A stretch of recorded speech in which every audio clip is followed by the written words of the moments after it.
there are few subjects more important at this moment in history than making sure that elections, both here in the U.S. and around the world, are open, fair, and free.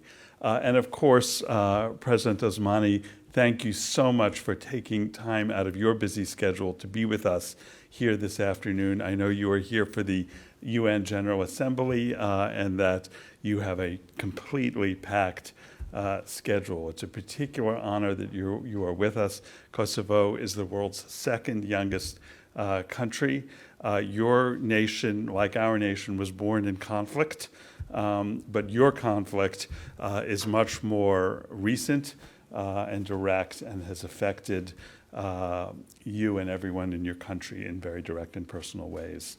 I want to thank you for being here with us and to say that I wish you the best in your work here in the U.S. And if we at Fordham Law School can be of any help to you or the people of Kosovo in the future, please let me know. We are at your service. I don't want to take any more time, so thank you all. Thank you for having me. One of my favorite things that I do in every single visit outside of my country, especially when I'm in the United States, is to talk to students. So as much as I'm honored to be here, of course, I also enjoy discussing with students, especially law students, which is something that I've been doing while I was also involved in politics for quite many years. I'm here today to have an engaging discussion with each and every one of you, which is why my introduction will be quite short. Kosovo, the country that I represent, is a success story of the resilience of its people, but also a success story of the resilience of the international community, of democratic countries standing together against tyranny and to defend human rights and freedoms and democracy. And I think that resonates very much today when Europe is again in war because of the unprovoked and illegal war of Russia against Ukraine. I'm also here to share the story of how Kosovo became a success in these 23 years of freedom and only 14 years of independence. We are the youngest country in Europe, not just in terms of the age of our country, but also in terms of the age of our people. In the aging continent of Europe, that is an extremely big potential. Over 53% of the people of Kosovo are under 25, which means that we are the country of youth. So youth practically is the image of our country. In our journey of statehood and freedom and independence, we've always had the United States by our side, which is why the US remains our most strategic ally. And our partnership and friendship is extremely important to the people of Kosovo. Therefore, we look forward to advancing and enhancing this relationship to new heights. Our institutions and our people have always looked up to the United States, its democracy, its freedoms, and its example. And of course, while we strive to join the European Union, the Euro-Atlantic community as a bigger picture is what we want, because Kosovo's place is both in the EU as well as NATO. The US has been by our side politically, but also in terms of its expertise. So I will be talking today also during our discussion about how myself, alongside many youngsters who studied in the United States and European Union, and we went back to our country, had the chance to participate in historic processes, which was working on the Declaration of Independence, working on the very first constitution of our country, working in drafting legislation which actually founded our republic and created our institutions that we never had before. We practically had to build our country from scratch, both in practice, because everything was destroyed during the war. We had to build our country from ashes, but at the same time build it institutionally and legally, which professionally speaking is an extremely big privilege to be able to be part of these processes, but also historically it's extremely important to be there and be able to serve your country and move forward in the state building process.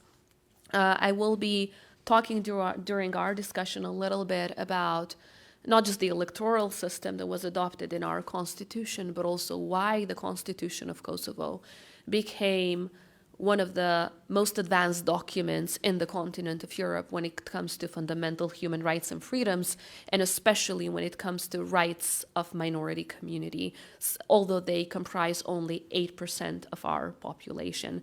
Of course, one of the reasons why we resorted for that is because we were victims of a genocidal regime. And we wanted to make sure that the country that we built after freedom and after independence was a country for all, a country where everyone feels equal, a country where no one's rights are violated. Because we had to go for 10 years under an apartheid-like regime where our right to go to school was denied, our parents' right to have a job was denied. We had no civil and political rights, no economic and cultural rights. It was a typical apartheid-like regime that ended in a horrendous war with war crimes, crimes against humanity, and genocide being committed against my people, which is why these freedoms are very much hard-earned in the case of Kosovo, and we wanted to make sure that Kosovo is founded under the principle of multi-ethnicity and human rights and freedoms accepted and exercised by all of our citizens, no matter their background. Kosovo has made enormous progress since its freedom, and of course we do face a lot of challenges still that are both domestic as well as international. I'll be more than happy to answer questions on the specifics of those. But for example, domestically, as you can imagine, we still face a lot of economic difficulties, and as I believe you mentioned, in the latest elections, we won the elections in our coalition based on an anti-corruption platform because it was extremely important that rule of law becomes the very fundament of our success. I strongly believe, not just because I am a lawyer, but because of my experience in this past 2 years of working in Kosovo institutions, that rule of law is the main pillar that makes you achieve success in every other area. It's a precondition to the success of a country in every other area, whether we're talking about economic development or education reforms or health reforms and so on and so forth, which is why we are so focused on reforms in this area. Internationally speaking, Kosovo has been recognized by 117 members of the United Nations, but because Russia threatens to use its veto in the UN Security Council, we haven't been able to join the United Nations yet. So it's quite peculiar because, for example, if we want to join another international organization where Russia doesn't have a veto, we need to convince countries individually on a bilateral basis to vote for us, to support us, which means that our agenda and our work at the UN General Assembly is quite busy, but at the same time a little different from what other countries have. So we don't only talk about the energy crisis or the food security issues, but we also have to ask them to support us for our bids to become a member of international organizations. So quite a lot of challenges in there as well, but our patience is not going to go grim, and we're going to continue working hard to make sure that we get our deserved place in the community of free nations around the world. So we are more determined than ever to strengthen our alliances internationally because we have understood in our history that, especially when you're a smaller country, it is so important to have allies and friends around the world. So I strongly believe that even now, when so many security challenges are faced in our continent and beyond, we should understand that our true power lies in our partnerships. And for that reason, we work with countries big or small in all continents to make sure that we strengthen our relations based on shared values, because that's the strongest fundament that keeps countries together when faced with these challenges. In today's world, I believe, no matter if you're big or small, everyone's voice matters. Yes, we might be a small country, but we believe that we have a mighty voice and an important story to tell, which is why you can hear about Kosovo practically everywhere you go. Also because we have an amazing diaspora here in the United States as well as in other countries that are doing an enormous job, not just representing us, but also creating ties for our country with the rest of the world. So I wanted to take a few moments to give you a snapshot of Kosovo, but of course, I'm more than happy to get into an engaging discussion with you on the specific issues that we have been dealing with, how have we overcome these challenges, and how do we think of giving our contribution and practically giving back to the world? Back in 1999, it was the democracies of the world, led by the United States, that came to save our lives. Now, 23 years after, we believe that we can give back to the world by helping the people of Ukraine, as well as people around the world who are facing similar tragedies, by offering shelter for refugees, for journalists who are telling the truth, which is so important at this point in time, as well as joining the US and the EU in sanctions against Russia, as well as other actions which are ultimately aimed at achieving peace. So thank you all. Presented as a conversation between students and the president, not between the two of us. So it will also be the conversation between the students and the president. I will just start off with the first question, and then I invite you to ask questions, comment, share your views. My first question would be, welcome to New York, and you visited New York during the United Nations General Assembly.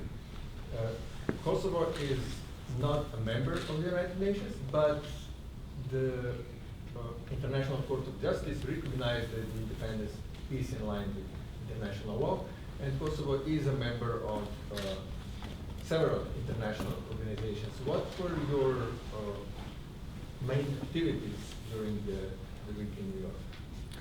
So during the week in New York, it's an amazing opportunity for us to meet as many leaders from around the world as possible, all in one place. So practically, in other circumstances, you get to meet world leaders, let's say, every month or so. During the UN General Assembly, you can meet tens of them within a week, which means that we get a lot done. It's a very, very productive week, not just for us, but for everyone who participates. As I said, in the case of Kosovo, so while we sit down and talk about global challenges, how we can join forces in meeting these challenges, at the same time, there are some very specific issues. So when we meet bilaterally, there are bilateral issues that we deal with, whether we're talking about trade relations between countries or other issues that we want to move forward.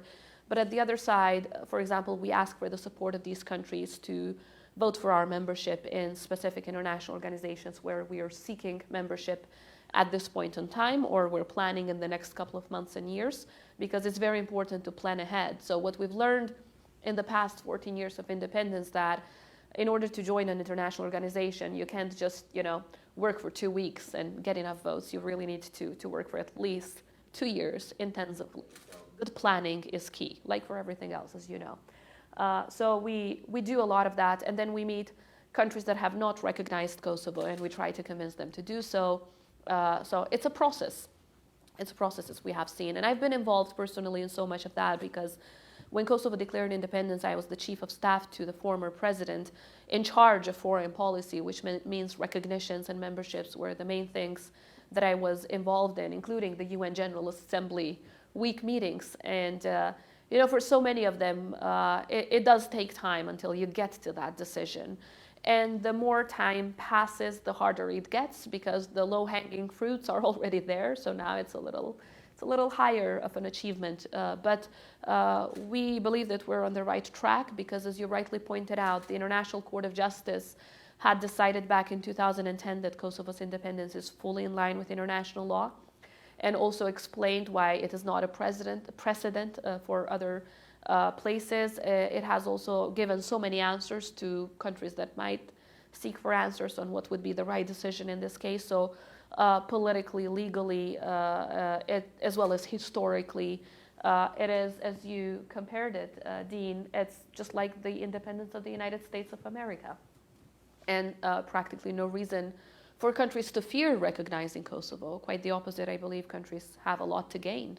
They can gain a credible, a reliable partner in international relations with which they can work together in combating joint challenges. Because the challenges that we're facing that are not specific to a region or a country right now, whether we're talking about security or climate change or the pandemic that we recently faced. As we know, the role and voice of each and every one does matter. So a lot to do depending on who we meet, and of course there are specifics, but we believe that it's one of the most important weeks of the year for Kosovo. Excellent. I will open it up now for students to ask questions. We also have a microphone, and I think Caitlin is somewhere with a microphone. If there it is. But I would just invite students to ask questions. You can either step up to the podium or just stand up or just ask where you are. Anyone? Yeah. Andrew, maybe? Yeah. Well, thank you for taking the time to be here today. Given the international stress on elections around the world, part of the thrust of our class is looking at election law and trying to, debate which branch of government is best suited to mitigate election disputes. So given your vast legal experience, time as an executive and time as a legislature, could you talk for a little bit about which branch of government you think is best suited to mitigate election disputes and which one to prevent it?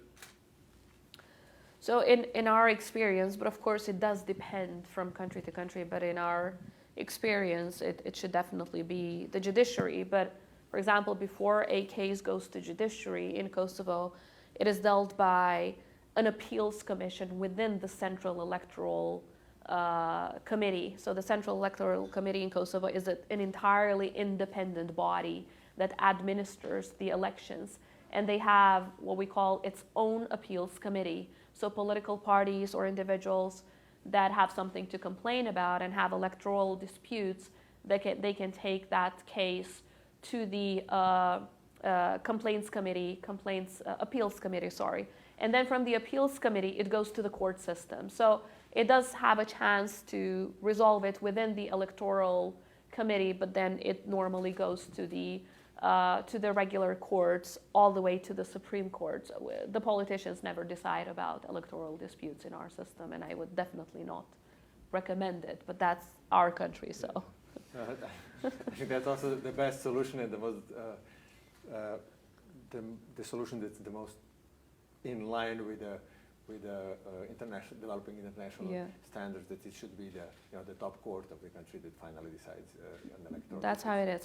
We've had our share of challenges in our electoral system as well, because as you can imagine, when you draft a constitution, you can't really foresee any possible situation. So there are some things that are not necessarily that clear in the constitution or the electoral system and legislation, and of course they needed to be dealt with by the courts. But I think so far most of the issues have been resolved now. But in every election, we've had cases go all the way to Supreme Court. Every election, yeah. Thank you. I saw another hand. Yeah. Yes. I was wondering, this is more of a domestic policy question, I'd assume.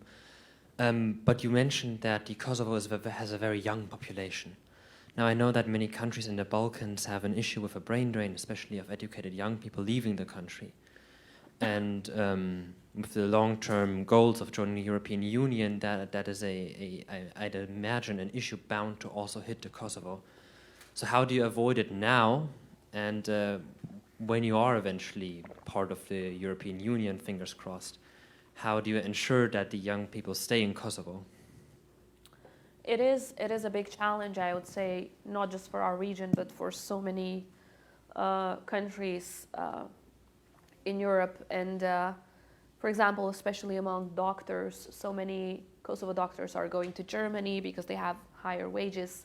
So the answer to that is create better opportunities within the country for your young and old people, no matter their age, so that they see their perspective inside the country, so that the brain drain doesn't affect you to the extent that it really becomes the problem in the country.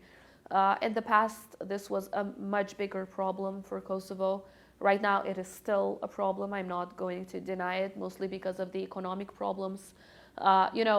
After the pandemic had hit us hard economically, we had a very good year last year with a double-digit economic growth. And we were hoping to continue that way, but now, of course, we have the energy crisis and the high inflation rates that is affecting all of Europe, and I believe also here to some extent, but especially Europe. And of course, that is having an impact in our people, but it's a global crisis. It doesn't really depend on Kosovo only. So what is up to us now is to make sure that we support the private sector, which is where most of the people are employed, support families, support students, support the elderly, and as well as the public sector to some extent, to be able to overcome the difficulties that the current economic as well as energy crisis is posing. So we're doing everything that we can to pass this crisis, which we hope will end soon. Otherwise, of course, the people of Kosovo know that just because you change your country doesn't mean that you're not going to face the same similar difficulties when it comes to the inflation anywhere in Europe. But it will remain a challenge as long as we do have an unemployment rate, which we've inherited. It was extremely high. Now it's not as high as it used to be since this year has passed, but it's still a challenge, especially among young people, but especially among women. And for that reason, we're really working hard in programs to support the private sector who would employ both youth and women, because that has a transformative effect. I mean, when women get more jobs, it means their economic empowerment is happening. Where their economic empowerment is happening, it means more children are taken to the kindergarten because the mom gets a job. And the more children spend time, more years in kindergarten, the more the productivity rate of a child grows, up to 40%. And the more a woman is economically empowered, the less domestic violence is. So it's like a transformative cycle. So it's not just that they are getting a job. It's the right thing to do, but it's also the smartest thing to do economically as well as in terms of transforming your society. So we're doing a lot of that, but of course it's still not enough. It's still not enough because the difficulties are enormous. And we've been in office for 1.5 years. It's going by very quickly, but we need to make sure that we use every single day, every hour, every minute to make the lives of our citizens not just easier, but to make sure that they can make their dreams come true within their country. Thank you. I have a question. You mentioned that you were on the committee that was preparing the constitution. Which provision, which clause in the constitution would you single out that was the most difficult to find an agreement about, to find a consensus? So I wouldn't single out one provision, but I can single out a chapter for you, if that's okay. So the Constitutional Committee was mandated to draft the very first constitution of Kosovo.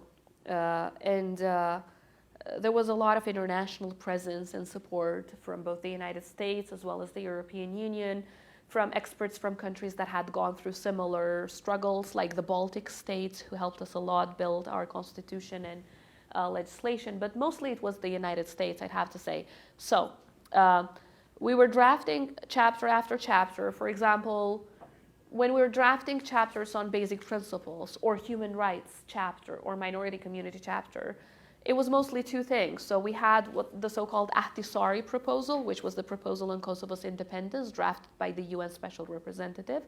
And we needed to export those provisions into our constitution because that's what we had promised, especially in minority community rights. And the second thing was expertise. How do we make sure that the best standards out there of human rights are part of our constitution? But there was a chapter where it was all political. And that means that politicians had to decide about that, not experts. And it took quite a long time and effort to get an agreement on that. It was the chapter on sharing powers. Who gets what power? What does the president get? What does the prime minister get? And what does the parliament get? At that time, of course, we had a president, a prime minister, and a speaker of parliament. And you can see what we lawyers call the ad hominem effect, the human effect over in that process. So, of course, At that time, I was chief of staff to the president, so we were fighting for more competences for the president. I never knew I would become the next president, so that we can make things clear. But we thought because traditionally we had a very strong president, since the founding father of our country was the late President Rugova. So we really wanted to continue that tradition, especially a strong president in foreign policy, as well as in security issues. And then, of course, then Prime Minister was fighting for more competences for himself, and then the Speaker of Parliament was fighting for more competences for the Parliament. So it took quite a lot of time, and then a lot of US help in getting to what we called the power sharing agreement. It was a 2-page document. It's still classified, by the way. But we worked on it, and it was like 3 columns. And then on this side, you had the competence. For example, foreign policy, president leads foreign policy, government executes foreign policy, and then the third, we have the parliament oversees foreign policy. And there were some issues on which we couldn't find an agreement, for example, on who appoints the head of the intelligence sector, and we came up with something that I still don't like. But right now it's working perfectly well because myself and the Prime Minister, we agree on so many issues that are of national interest. So it took us a few days to decide together on who's the next intelligence chief. But the Constitution says that the President and the Prime Minister jointly appoint the head of intelligence. In the past, that was very difficult to achieve. So we would have the intelligence agency without a director for months. But this time it was very easy. But I don't like that provision because, for example, in the future, if you get a president and a prime minister from different political camps who have different visions on the country, it's very difficult for them to jointly decide on a name on who leads the intelligence agency. So the chapter that deals with the competences of all 3 institutions in Kosovo was the most difficult one to achieve an agreement, but ultimately we did. So you did what founding fathers were doing in 1787 in Philadelphia, that's what you lived? Yes, yeah. Except that we also had founding mothers. I'll invite students to ask more questions. Samantha, I think you had a question? Thank you for being with us today. My question, I guess, draws from that. I was wondering what you thought in the difference in the product of governments that elect their executive through their assembly, through popular election through the assembly, versus governments like ours who elect through popular direct vote, and perhaps the difference in democracy or any other take that you have on that. Well, I'm one of those politicians who believe that the more voice you give to the people, the more democracy you get. And I'm a strong advocate of elections directly from the people. So in our system, the parliament is elected directly from the people, and then the parliament is the one that elects the government. But there is a procedure, so normally it's the party that has won more votes. So it's again a derivative of the will of the people that gets the chance to form the government. And then the president is also elected later on by the parliament. But what we did in these elections for the very first time, because I wanted to run for the president, I wanted to make sure that I don't get legitimacy only from the parliament. So I went to the parliamentary elections, which took place on the 14th of February 2021, and I asked the people to vote for me as their next president. And we were in a joint ticket with the current prime minister. So he was asking for their trust to become the next government, the next prime minister, and I was asking for the trust of the citizens to become their next president. And the citizens in turn voted overwhelmingly, which in our constitutional system was never seen before, getting such an overwhelming majority and made me the most, I would say in particular, because this is not about me, but they made a woman the most voted person in the history of the country, which shows the emancipation of our society coming from quite a traditional and patriarchal tradition in the past. So that was an extremely big sign of how emancipated our society had become over the years, from a very traditional one where politics and the army and so many professions were mostly seen for men, especially leadership position, to a society that gives the highest trust in the history to women. And we also have the highest number of women elected to the parliament in our history, and the highest in the government in the history of, we don't have a very long history in terms of after independence, but still in these 14 years, it was extremely important to get their trust. So once I got the trust of the people, of course, I had the second challenge, which was getting the majority in the parliament, and was elected by the parliament as well. I think, at least in a democratic country, I'm not talking about autocratic countries where, you know, a lot of populism is used to get the votes, and then those votes are abused to violate fundamental rights and freedoms. But I'm talking about fundamentally democratic, established democracies. Getting direct elections from the people is extremely important.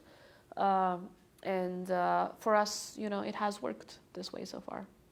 Who'll ask the next question? Isabella, and then. Thank you again for being here today. Since you just spoke about the electoral system and have previously mentioned that the United States had great influence and assisted a lot in the creation of the constitutional provisions, as you mentioned before, I wanted to know if any other country sort of influenced the electoral process and electoral system of Kosovo. I would say not a particular country, but the European Union as a whole was very much involved in the entire constitution drafting process, as well as the drafting of our electoral system. We do face some challenges in our elections when it comes to some provisions, and we've been trying to reform it for quite some time.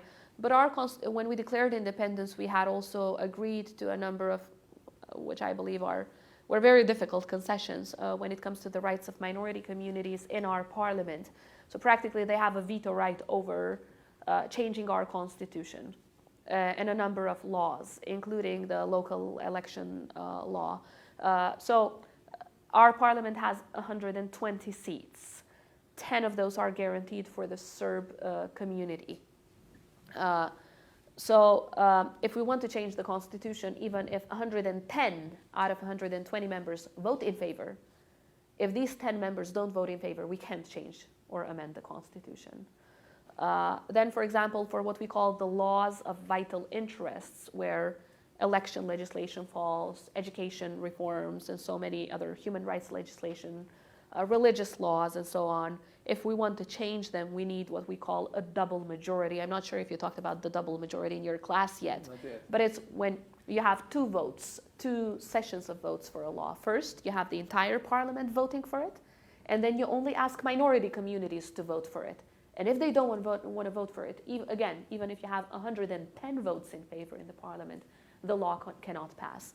So that's one of the challenges. The other one is it has been hard for all political parties to agree on these changes. And although elections in Kosovo are considered by the European Union and international observers as some of the most democratic in the entire continent, they are always free and democratic, still there are some challenges which we really want to fix. But we need to have a consensus among political parties, and then to also have the consensus of minority, the Serb minority in this case, which was not achieved yet. So it's an ongoing struggle. There is an effort ongoing right now, so hopefully it will be successful right now. Thank you. I saw a hand somewhere there. Yeah, please. Sure. Thank you for your time, first of all. You mentioned the issue of international recognition. And beyond Russian pressure, do you think there is also the issue that some country may fear an extended recognition of the right to self-determination? And what do you think, what's your view on the extent to which self-determination should be granted, especially for minorities? Well, as you know, the right to self-determination belongs to peoples, not minority communities. Kosovo exercised its right to self-determination as a people, not as a minority community, because we're not a minority community. We are over 90% in favor in our country that voted in a referendum in the 90s and then that were in favor of the Declaration of Independence in 2008. That's one. Secondly, I strongly believe in the notion of remedial self-determination, which was also codified by the Supreme Court of Canada Quebec case, which means, and if you have the time and you're interested in international law, to understand more about this concept, I would invite you to read the opinion of Judge Trinidade of Brazil in the case of Kosovo's Declaration of Independence. It's a separate opinion from the majority. So he agreed with the majority that Kosovo's independence is in line with international law, but for different reasons. And his reason was he believed that this is a case of remedial self-determination, which practically means no country can invoke the concept of territorial integrity and sovereignty to kill people. You just can't. It's against international law. It's against the principles of the UN Charter. The country is there to save its citizens, to keep them safe, not to kill them, not to commit genocide against them. And if you commit genocide against them, you lose every right to invoke the right over them and say, no, they don't have the right to self-determination. So practically, when you are denied every single right of internal self-determination, and genocide is committed against you, war crimes, crimes against humanity, horrendous violations of human rights, then you earn the right to external self-determination. This is what the Supreme Court of Canada said in the Quebec case, which is quite an important piece of international law. And in that case, I would say this: no country that has not committed genocide has any reason to fear. That's a great point. Yeah. Thank you. So practically, Kosovo cannot serve as a precedent. Kosovo is independent for political, legal, and historical reasons that are so different to many other territories around the world. And this has been clearly defined by the International Court of Justice, which is the World Court, which decided in an overwhelming majority that Kosovo's independence is in line with international law. So I would strongly invite these countries to look at the ICJ opinion as the basis for recognizing the Republic of Kosovo. Thank you. We'll have time for two more questions. Tasha here, and I saw a hand there.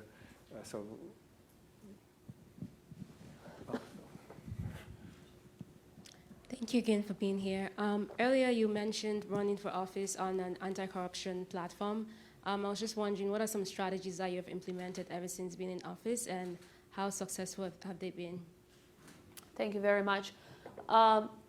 Rule of law is the top priority for our institutions, and some of the most important reforms that we've carried out are particularly in this area. So we've adopted a national strategy on rule of law, and we focused on its implementation, which is fundamentally directed at making sure that integrity is the fundamental pillar of the work of the justice system. So there are a lot of problems that our justice system has been facing in the past 2 decades, which is why we need to make sure that they are apolitical and uninfluenced by any other group or clan, and at the same time that integrity and professionalism are, and of course the law and the Constitution are the only thing that directs them in their work. So we have also started the procedures for a vetting system for judges and prosecutors in the entire legal system, to trust the president and only 30% to trust the judiciary. I think it should be the other way around. For politicians, it's fine, you know. Sometimes you have a higher trust, sometimes depending on the decisions that you take, it can go lower. But the fundamental pillar of a successful country is the justice system. So even when politicians make mistakes, those who should fix them should be the justice system. So our citizens need to be able to turn to them with full trust, without any hesitation that their rights would only be violated more if they turn to the justice system. So it's fundamentally about equality of all before the law. In order to achieve that, we need to make sure that we reform the justice system to the extent that we also need to do a vetting for judges and prosecutors, which is based on experts, not politicians, should not do the vetting. It should be the experts, and fully in line with the best European standards that are out there, which among others has involved an opinion by the Venice Commission, which is part of the Council of Europe, as you know, and a lot of advice that we have already included in the drafted constitutional amendments and pieces of legislation which are now at the Assembly. So it's going to require a lot of work to make sure that we undertake this exercise, but in order for crime and corruption to be rooted out of a society, although they were never part of the society, it was only the highest, mostly, you know, certain institutions, not the society that was corrupted. But if you want to be successful in rooting them out, you need an independent judiciary. You can't do it without that. It's not enough for politicians to have the political will to fight crime. You absolutely need to make sure that those who have the last voice to decide on a case are the ones that are fully independent, non-political, and not connected to any criminal interests, if I may put it so. That's a great point. I'm thinking of several questions on the structure and the independence of judiciary in Kosovo, but we will not have time for that, so maybe just I saw some questions. Hi. So I had a question circling back to foreign policy and recognition. You mentioned there were, I think, a little over 100 countries that have recognized Kosovo's independence. I was wondering what the hurdles you've seen in terms of getting more countries to recognize you, and if there's been any strategies that you've implemented since the start of your presidency to further that. So normally I shouldn't make my strategies public because that You don't have to say this. that gives our opponents too much information. But perhaps what I can say is this. So I've been traveling a lot and meeting a lot of leaders because we need to be able to make our case.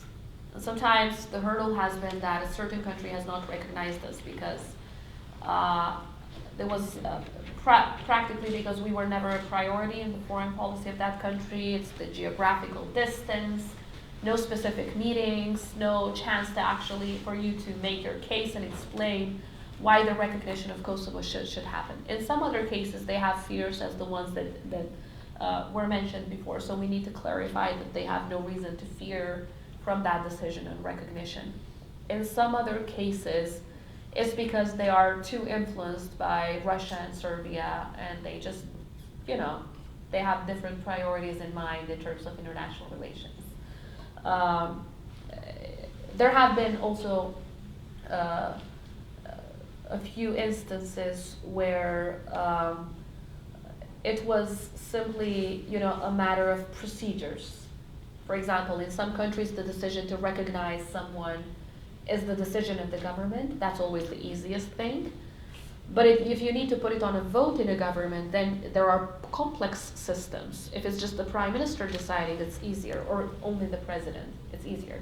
Some countries need to have a decision of the parliament, and that takes a lot of time. So it's, there are a few cases where the prime minister is in favor, but then the parliament, for different kind of reasons, have too many political groups with a lot of ideologies and some, you know, that go back to Tito times, you know.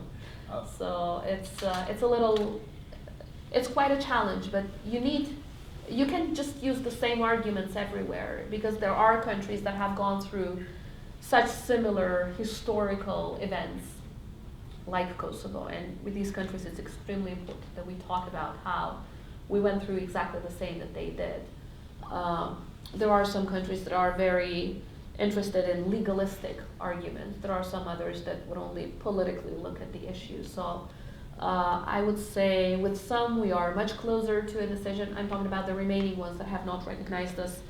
With some others, the decision is quite far away, but I guess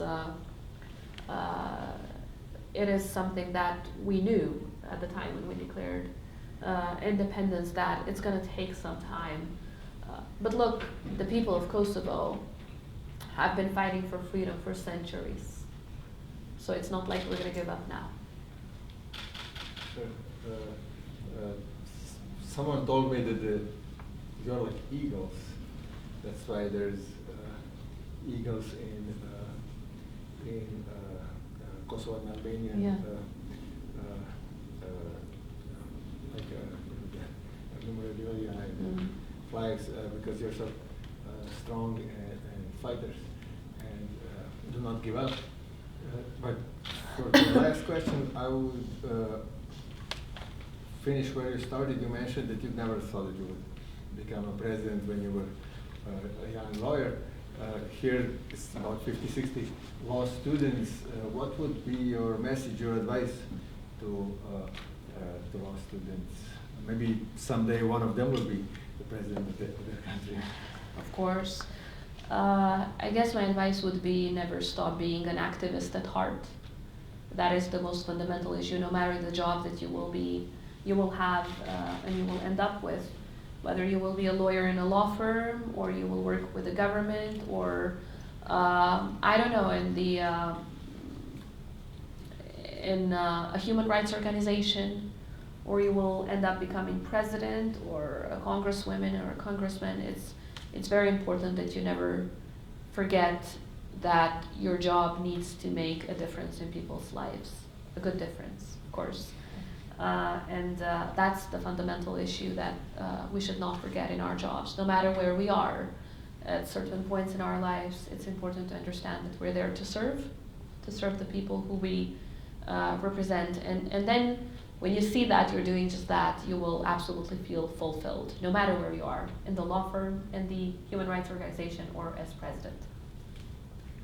I would end by saying, dear President, the Dean, students, thank you, President Osmani, for sharing your views and your time and experience with us. It was an honor and a privilege for us to discuss law, politics, and your experience with you. And the Dean, thank you for all the support and for making this event possible. And students, especially my students from the election law, thank you for planning the event and organizing it together with me. And to all the other students, thank you for your presence and excellent questions. Thank you.